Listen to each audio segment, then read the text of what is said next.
last night. Ended up being a little bit later. We had some ball games that ran late, as such is the case in springtime, but thankfully able to join you. We're going to start our time together by looking at something that may seem a little bit counterintuitive. We're going to look at all the generations. When we think of technology and modern technology, typically, if you're like me, you kind of go to the latest and greatest, either the newest cell phone or newest computer or newest innovation. But the reality is technology is all around us. And as a member of the digital age, regardless of your age, it's important for us to think deeply about this topic. How do you think technology impacts your relationship with other people? If you grew up in the 60s and 70s, how does your relationship with words like Atari impact kids today? Does the word Datsun mean anything to you? It means a lot to me. It was my first car.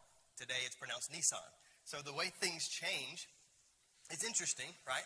But the way things change also kind of highlights the way things have kind of stayed the same in many, many ways. So we're going to look a little bit deeper at this. This first session is going to be a lot of information. It's a lot of facts and some really just kind of looking at a survey of the generations that are present in our country right now. Because I think if we start here, we'll have a better understanding of how we got here, first of all.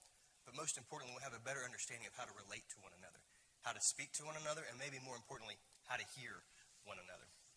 So let's start with the silent generation. The silent generation is the oldest among us today, and they are really a very interesting group. They grew up they were bookended between two very interesting groups. The group just above them, just older than them, is referred to as as the greatest generation. Now, for just a moment, I want to give all respect to that generation. That title was given to them. They endured the Great Depression. They endured world wars. They endured a whole lot. But for just a moment, what happens if you have a sibling and your parents always refer to that sibling as the greatest sibling? There's a shadow that's cast from that, correct? Well, the generation or the sibling that comes next is at best going to be pretty good because they're not the greatest, because this one's already the greatest. So I think, and I know that title came a little bit later, Tom Brokaw and others really kind of took it to another level. But I want you to think for just a moment, how does that impact the names and titles we give, the descriptions we give to people and groups? How does that impact how they develop and how they grow? Let's look at some of the interesting facts of the silent generation. When you look at generational studies, people have different age ranges or different year ranges that are based usually off of world events. Dr. Jean Twenge, she has a book called Generations, and it's got a really long subtitle that I always forget. It's a really good book, very good resource, and she looks at the largest data sets that we have today of different trends, different things that we've seen over the last really 100 years or so to help us inform to where we got today. And so she puts them not just with world events, but she puts those date ranges also based off of technological innovation. So she says the silents are born between 1925 and 1945. They're known for bridging gaps. They're typically less cynical and more trusting of others. They're known now as civil rights pioneers for race and for gender. They had early marriages. They married very early in life, and they had lots of kids. They married earlier in the 1950s than they did in the 1930s. In fact, they were younger than any generation in the 20th century to get married. Nearly half of new brides in the 1950s were teenagers. They were part of this, they brought on this post-war baby boom. In 1957, we saw that the birth rate was 3.8 kids per woman. So parents of two-child families, parents that grew up with one sibling, became parents of multiple kids. The divorce rate shot up in the 60s and the 70s as they were getting deeper into marriage. Most divorces occurred between the ages of 25 and 49. So it's interesting as we kind of think of divorce as a modern contemporary issue, or at least something that kind of the boomers really made popular, and they did. They took it to a whole other level, but it really started among the silent generation. There were some contributing factors to the rise in divorce. One was just the rise in individualism. When you think of the innovation that took place as they were coming of age and moving into their 20s and 30s, simple innovations today that we expect, home appliances, that created a path for the women's movement, for less of a need at home because the tasks didn't take as long. There were different world events going on that allowed women then the opportunity to join the workforce and have more equality there, which directly impacted the home. Remarriage was very common among this generation. You think of people like Liz Taylor and Johnny Carson, both married multiple times. Liz Taylor 8 times, Larry King 8 times. Silents were twice as likely as those in the greatest generation to believe that traditional gender roles were not necessarily better. Within 2 generations, opinions flipped, with the greatest generation supporting traditional gender roles and boomers obviously running in the opposite direction. So the silents were kind of caught in this tug of war culturally, and they would eventually lean pretty heavily towards the boomer generation. I think it's interesting that among this generation, they did remarry. They believed deeply in marriage. They just remarried a lot. Today, it's kind of flipped. Marriage comes much later in life, if at all. They have a lot of younger generations, emerging generations will have multiple roommates or partners before they ever get married. So the situation on paper kind of looks the same. Multiple partners. But the legality and the marriage part of that is what has changed over a couple of generations. They became more educated than previous generations. In fact, they were the very first generation in U.S. history to have a majority of their population graduate high school. Before that, high school graduation wasn't necessarily the assumption. Not everybody reached that goal. They were very consistent in political power. The title, Silent Generation, actually came from a magazine article I think it was in the late 50s, which seemed a little premature. If you look at some of the faces of the members of that generation, they certainly were anything but silent. Very consistent politically. Mitch McConnell, Trent Lott, Harry Reid, Nancy Pelosi, Newt Gingrich, Supreme Court justices like Ruth Bader Ginsburg, Sandra Day O'Connor, Stephen Breyer, Anthony Kennedy, Antonin Scalia. They were very much a part. These folks feel like they've been in office for 100 years now at this point. That's major impact and major influence on culture and on the legislation of our country. They're also known, this generation, to be stable and calm. They have a noticeably lower suicide rate. Fewer have experienced mental distress in their lifetime. They entered the pandemic actually with much better mental health than younger generations, and we'll explore some more of that in our next session. This is the portion of the presentation where I like to present my case for why it's not the millennials' fault for everything, it's the boomers. Here we go. They were born between 1946 and there's usually a lot more boomers that don't really like that and kind of laugh, but anyway, they'll meet me in the parking lot afterwards, I suppose. Between 1946 and 1964, and it's a big chunk of our population, over 21% in 2021. There was an increase in comfort level with drug use during this time. There was also a big rise in self-focus. Choice became kind of the center of the boomer experience. You think of things like questioning the military draft. They strove for gender equality. They made counterculture the mainstream of their experience. But you also saw an increase in mental distress and an increase in depression. Dominant political chameleons during this time. If you think back over the last 6 presidents that we've had, 5 of them have been boomers. There's only been one silent generation president, and that was Joe Biden. Kind of crazy to think about. So their influence has been massive now for decades and decades. They had fewer kids and more divorce growing up. They're known for breaking traditional rules, things like sex before marriage. There was a nationwide survey of U.S. adults that was taken in 1967. In that survey, 85% of U.S. adults said that premarital sex was wrong in 1967. You fast forward to 1979, just 12 years later, and that number dropped from 85% to 37%. It's a massive shift in just a little over a decade. The sexual revolution was a battle between the boomers and the greatest generation, and the boomers clearly won out there. I also like to point out the fact that the first boomer president is the first president who tried to redefine the word is. If you remember when Bill Clinton was caught in his indiscretion, as a part of one of his testimonies, his response to a question was, it depends on what your definition of the word is. Well, is means is. That's the definition, right? But you think about today, how often are terms questioned and the definitions very clear, but questioned. Well, this is not a new thing. This is not a young person thing. This is something that's been around now for decades and much, much longer than that. This generation pioneered that everything was okay to talk about out in the open. You think about the influence that the Oprah Winfrey Show has had on our culture. It's because she was willing to talk about just about anything and everything. Twiggy points out that the world changed with the rise of the boomers, and I thought this was interesting. She said when they were children in the 1950s and 60s, the country was very child-focused. When they were rebellious teens, the nation was roiled by social change in the 1960s. When they were young adults, our culture experienced a fascination with the mystical in the 1970s and into the 80s. And as they were building their careers later into the 80s and into the 90s, the country favored stability and stoking the economy. It's also interesting to note that the social protests of the 1960s were very community-oriented. They were very much group and us and we oriented. As you moved into the 70s, that declined. There was more emphasis on changing self rather than changing society. One evidence for that is that there was a rise of the self-help book genre. It became a thing in the 1970s. And the words unique and identity surged in use in American books after 1960. Google has a database called the Google Books Database where they chart the usage of terms, and you can kind of see some patterns. So it's interesting to note that identity, especially identity, but also unique, surged in use beginning around this time. What's maybe the biggest buzzword today? Identity. So it's something that we still see the impact of today.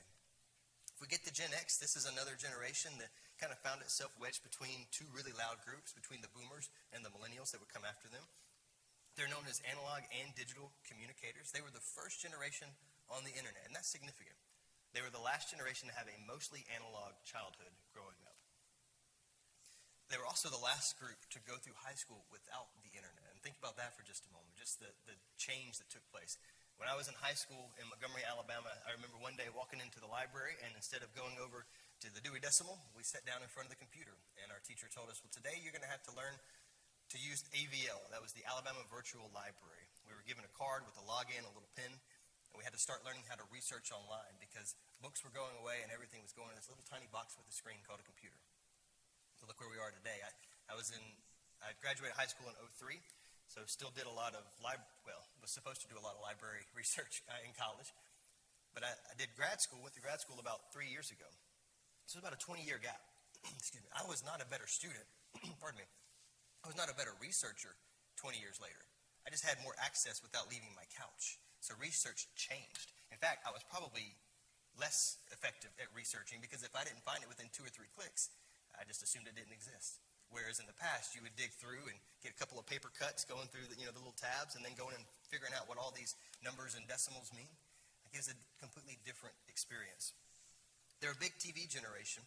They were also really founded basically the digital landscape we have today is essentially created. The marketplace was created by Gen Xers. You think about eBay, MySpace, Twitter, Napster, Uber. The first web browser, Netscape, back then was called Mosaic, was written by a Gen Xer. All of these startups created the marketplace in which we live today. So the Gen Xers created it, and the millennials were the first ones to really kind of live there. They learned the facts of life by watching shows like The Facts of Life. As divorce rates soared, surrogate father figures like Dr. Huxtable became the main male influence in the lives of this generation.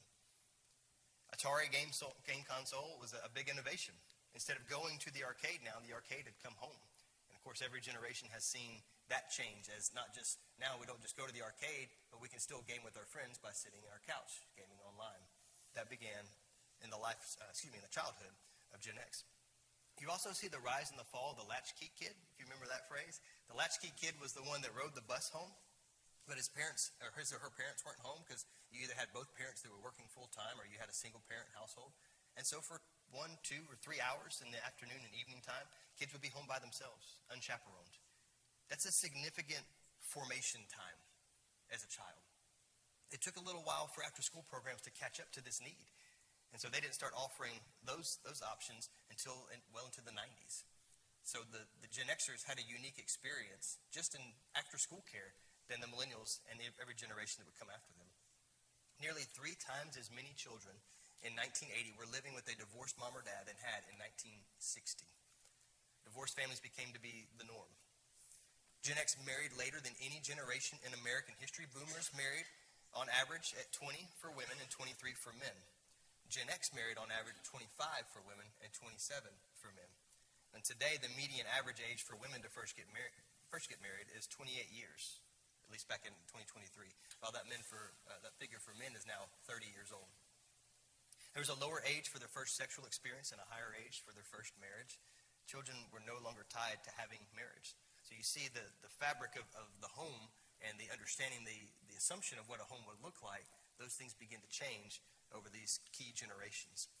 Another generational shift is that only 11% of women ages 19 to 44, boomers in silence, have lived with an unmarried partner before their first marriage.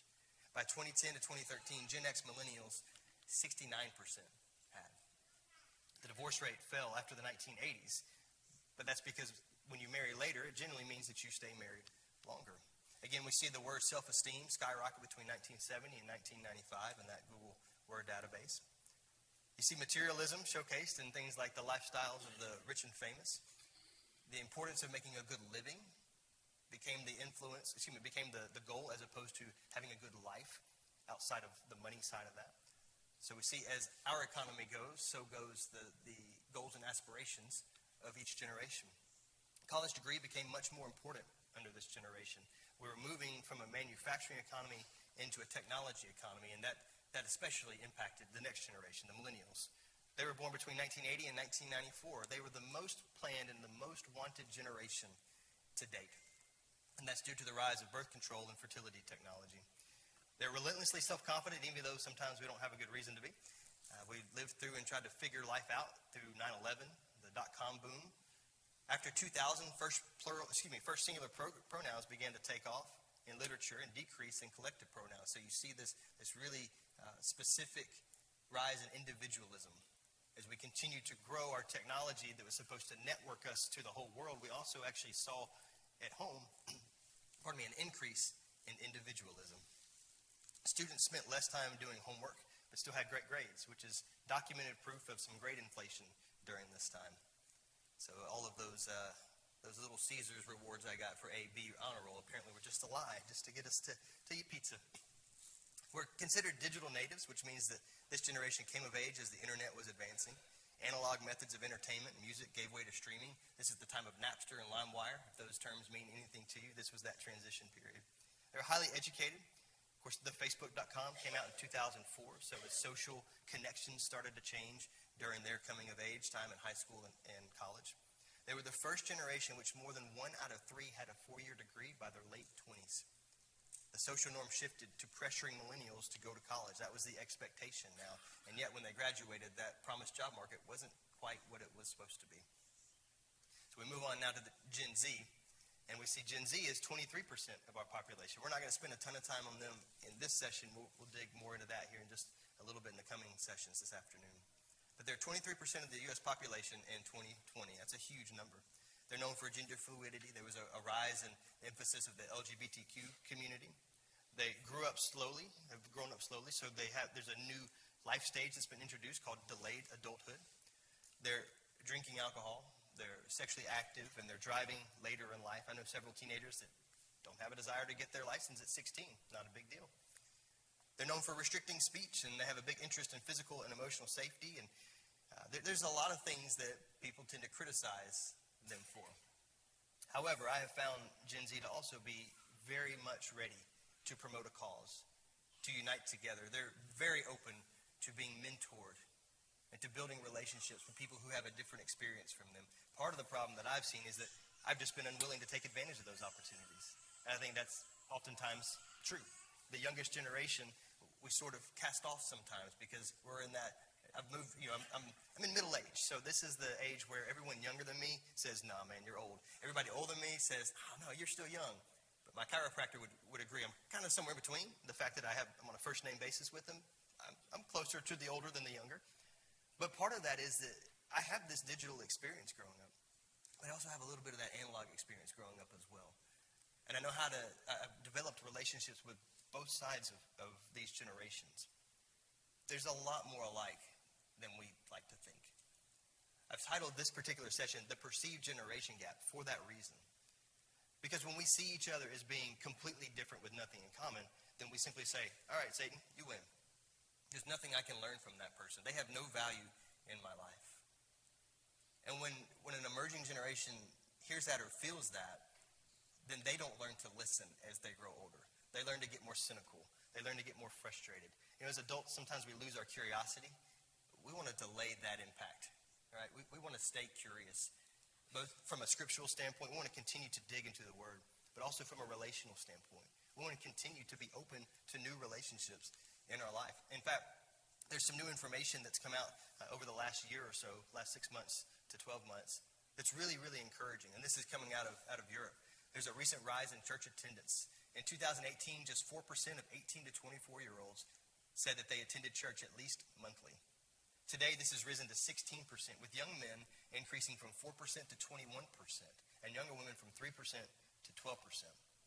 Now, those numbers seem small, but the increase is tremendous.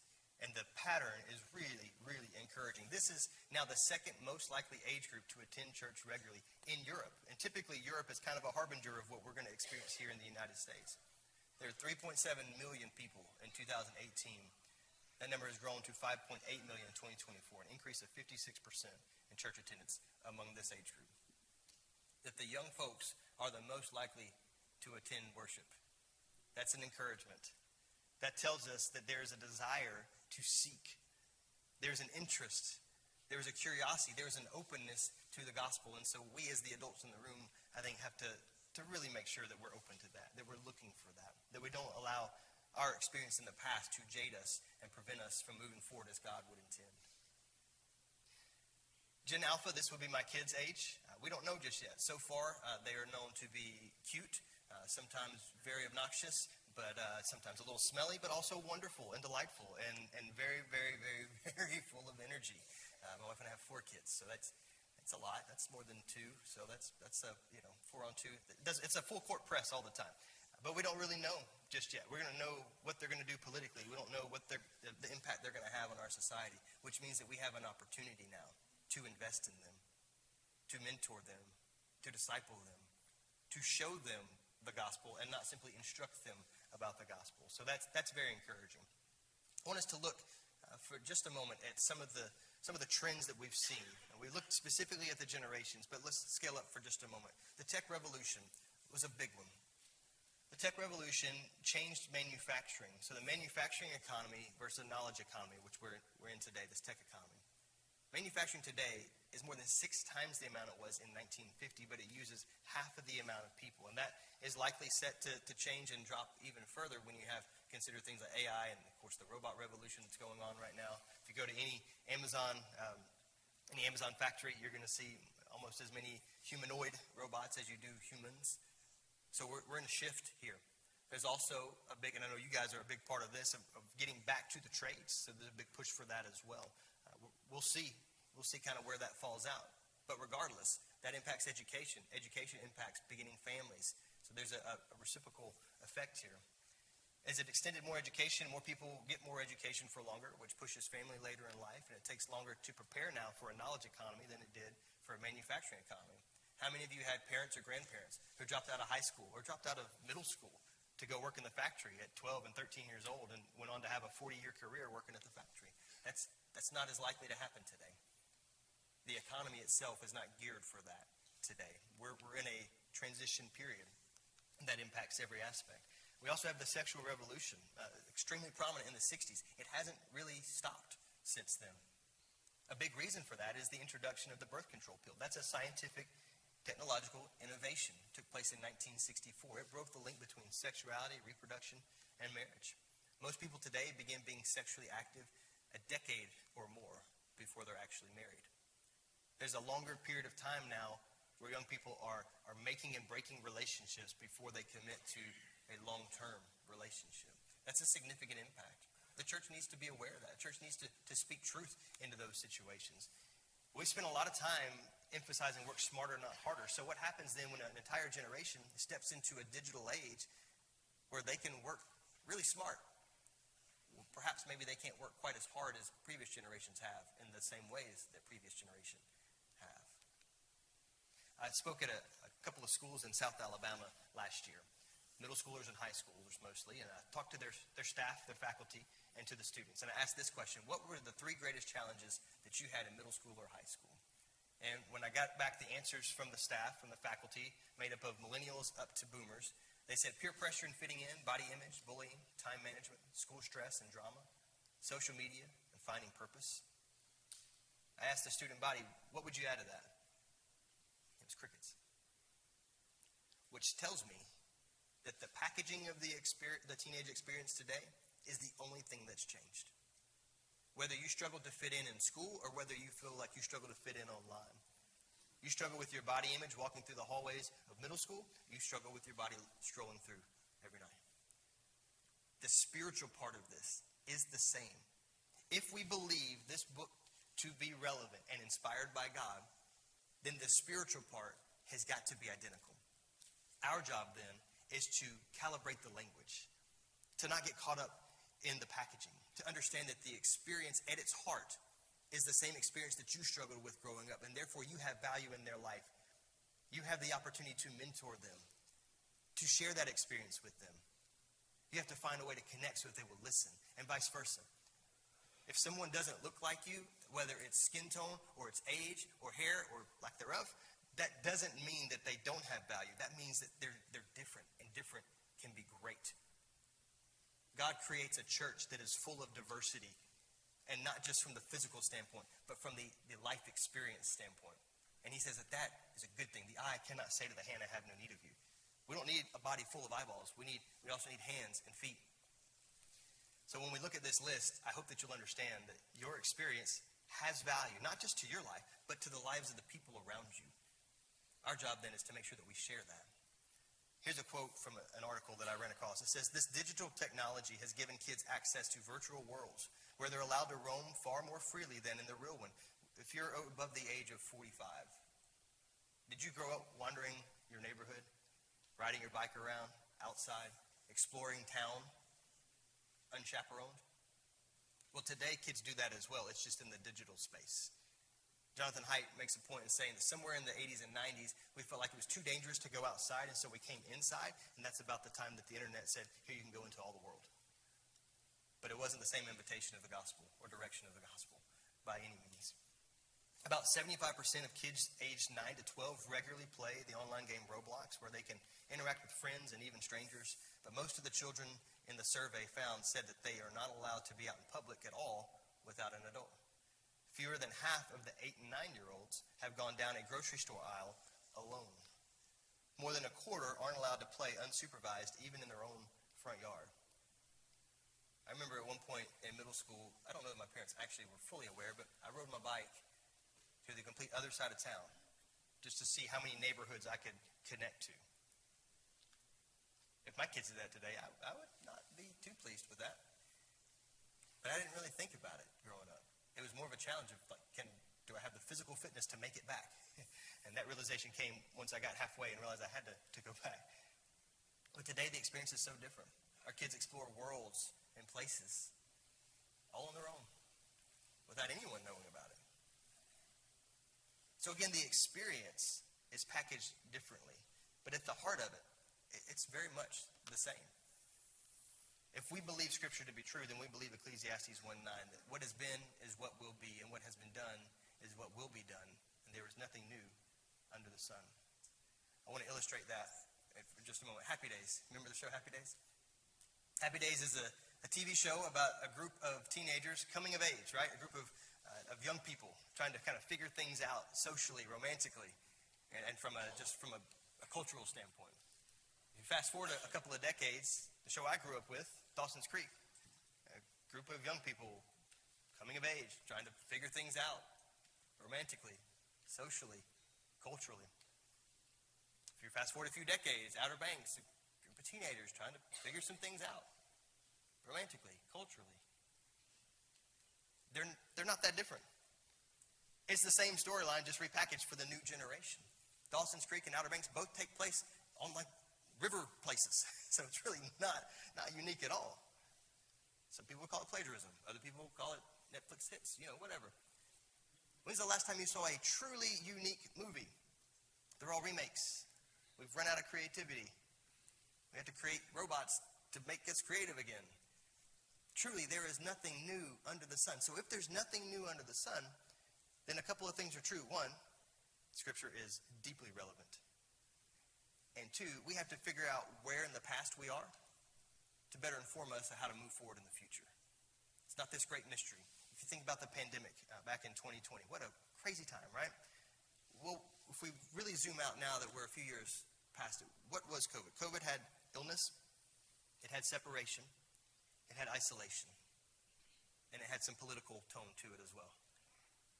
Well, how many of us have lived through illness and dealt with illness? How many of us at different points in our life have dealt with sickness or isolation? How many of us have had to endure political tones? There's nothing unique about those things. The way it was packaged was a little bit unique. We've never experienced it all in the same event globally, maybe. But at its core, it was the same. This is why Christians are supposed to be the great ones in crisis. Because we understand, one, eternity. We also understand that at any given moment, we've been given the words of life. We've been given a course. We can chart our course according to the gospel, and we know that things will be brought to right through Christ. But too often we get caught up in the packaging of the moment, and we lose the uniqueness of it. This is what they called Riz back in the 1980s, right? Tom Selleck. I blame him and Top Gun for the resurgence of the mustache. Set us back like 30 years in men's grooming practices lately. Mustaches and our boys play baseball, so the mullet is, for some reason, like, man, Billy Ray, come on. But look at that, short shorts, don't look too much. Like, this guy would not be allowed to go on any youth activities back home, right? Nope, does not. That violates every part of it. Well, this is today. Like, we have not come that far. I still have my Birkenstocks, partly because my mom said I'm not paying $100 to buy you sandals. So I mowed a lot of grass to be able to pay and fund for my own footwear. And I still got them, thankfully. They've come back. You know what I ran across? Well, it's been a while now. My dad's vinyl record collection is an old Simon & Garfunkel record. It wasn't Bridge Over Troubled Waters. I forget which one. But on the back, there's a picture of Art and Paul sitting up against a chain-link fence, and in the background, you get the Brooklyn Bridge. But if you look down closely, one's wearing a pair of Birkenstocks, one's wearing a pair of Clark's Wallabies. The two most popular pairs of shoes when I was in high school were Wallabies and Birkenstocks. So keep your Jordache jeans and your Wallaby. It's coming back every 30, 35 years, right? Again, we're not that unique. We're not as creative maybe as we think we are. Let me put it another way. Who can tell me what this is an image of? What's that? Vietnam. You know what I learned about Vietnam? Mostly I learned from movies like Forrest Gump. And occasionally sneaking in somewhere to watch Full Metal Jacket or something like that. I learned it from movies. Because we never got to that part of the textbook in high school for some reason. We spent a lot of time on the Ottoman Empire, but we didn't get to the last 100 years in our country. For me, this is history. History hits a little different. That changed. Everything changed. September 2001. I was in Miss Barnaby's computer class. My best friend Ashton was sitting next to me. She spoke up, "Oh no, a plane hit the Twin Towers." And we were both like, "Oh, that sounds bad." To me, the Twin Towers were Tim Duncan and David Robinson for the San Antonio Spurs. I didn't really know much about the World Trade Center. Sorry, that's my ignorance, Montgomery education. In that moment, it was like, "Oh man, that's terrible." But then she said, "Oh no, another plane hit." We're like, "Well, that's weird too. That seems strange." For the rest of the day, we watched the news. We didn't have class. I could walk you through almost every moment of that day. To this day, when I hear songs from that time, I get goosebumps. What I didn't realize at the time, although I knew a lot of people who knew people that were there in New York, I did not realize that my future father-in-law that morning had walked under Tower 2 to get to his office. He left his office when the planes hit because he thought they were doing a fire drill, which means he left his jacket sitting on his chair, and his coat was also his wallet. He talks about being pressed up against the rail and watching some people jump into the Hudson River and kind of considering doing the same as he's pressed into the crowd at Battery Park. It was chaos. People didn't know what was going on. He had no money, no way to get home, no way to communicate. A random stranger gave him a $100 bill. He eventually was able to get a train ticket because he couldn't fly, obviously. He couldn't get a bus ticket. My wife didn't know where her dad was for an uncomfortable amount of time. For me, this is a memory. And maybe Vietnam is a memory for you. I ran across a couple of Vietnam veterans the other day as we were walking around town. You know, if you see a Vietnam veteran and you tell them thank you for your service and you follow it up with welcome home, a lot of times you'll start to see a little bit of a lip quiver. Because for them, Vietnam are haunting memories. And coming home was not appreciated. It's a lot more than Forrest Gump. When you talk to someone who's younger or older than you, and you talk about your memories, and they glaze over and get bored, because to them it's history, that's the disconnect. But what I've told my kids is that, guess what? My memories from this day, they're going to be their history. They read about that in a textbook. And they may have access to more documentaries about it than I did growing up. But for them, it's history. In fact, here in just a couple of months, We're going to be looking at 25 years ago this occurred. It's a quarter of a century. That feels weird to say out loud because to me, I have vivid memories. Whatever generation gap exists is perceived and allowed. That's our choice. Why is it important? Why do we start here when we talk about technology? Because we have to learn to listen to each other. There's no option for that. It's mandatory. Why? Well, we have to learn from each other. Why? Because God set it up that way. And we need each other. Old people need young people to get their phone back in English when they accidentally put it in like Mandarin or something, right? And young people need to desperately hear the struggle of dating growing up in the lives of older people's experience. They need to understand what it was like to struggle with their education, how they managed stress, how they came to know Christ. But ultimately, we start here because of 1 Corinthians 12, where we started just a moment ago and was referenced. Turn with me, if you would, please. 1 Corinthians chapter 12, Paul writes, "For just as the body is one and has many members, and all the members of the body, though many, are one body, so it is with Christ. For in one Spirit we were all baptized into one body, Jews or Greeks, slaves or free, and all were made to drink in one Spirit." After you skip down to verse 21, he says, "The eye cannot say to the hand, I have no need of you, nor again the head to the feet, I have no need of you." I think if he were writing today, maybe he would put in there, the silent generation cannot say to the boomer, "I have no need of you." Nor can the Gen Z say to the millennial, "I have no need of you." On the contrary, the parts of the body that seem to be weaker are indispensable. And on those parts of the body that we think less honorable, we bestow greater honor. And our unpresentable parts we treat with greater modesty, which our more presentable parts do not require. But God has so composed the body, giving greater honor to the part that lacked it, that there may be no division in the body, but that the members may have the same care for one another. If one member suffers, all suffer together. If one member is honored, all rejoice together. Now you are the body of Christ, and individually members of it. I don't see room for the excuse of an age gap. And you may be a person that sits there and says, "Well, I'm not a tech person." Well, I apologize, but the Lord chose for you to live in the digital age. And so I think it behooves each of us to think deeply about how we implement technology into our life and how we allow technology to impact our relationships with one another. If you grew up with an Atari, it's just a much slower, maybe cooler Nintendo DS. Pong built in a little bit of anticipation. It's different today. If you remember the sound, boo-doo-doo, boo-brrr, everybody knew you were getting on the internet, right? Like there was no subtlety to it whatsoever. Plus, you kick somebody off the phone doing that. It's a different experience today. But at the core of it, you were seeking entertainment, your music. At the core of it, you were seeking friendship when you logged on to AOL Instant Messenger. At the core of it, the spiritual side is the same. And as Christians, we have to practice spiritual vision. When you became a Christian, you put Christ on in baptism, right? It wasn't just a matter of washing your sins away. You now accepted this new life. Paul would use the term new creature, this new life where everything that you see is different. Jesus didn't come teaching a new moral ethic, a new way to be good. He came teaching a completely different way of life. So how we see this life, how we see the resources and the tools that we have access to is different than people outside of Christ. It has to be. When we see the same as they see, we're the ones that are failing. We make what God has called set apart common. That's why we start here. We have all sinned and we've all fallen short of the glory of God. Therefore, we are all shaped by technology in this life, and we all need each other. I'm excited to explore some more of the spiritual concepts in our sermon this morning, and then this afternoon as well, a conversation that I've become very passionate about because I think oftentimes in the church, at least in my experience growing up, we don't talk about intimacy often, and when we do, we don't always talk about it well.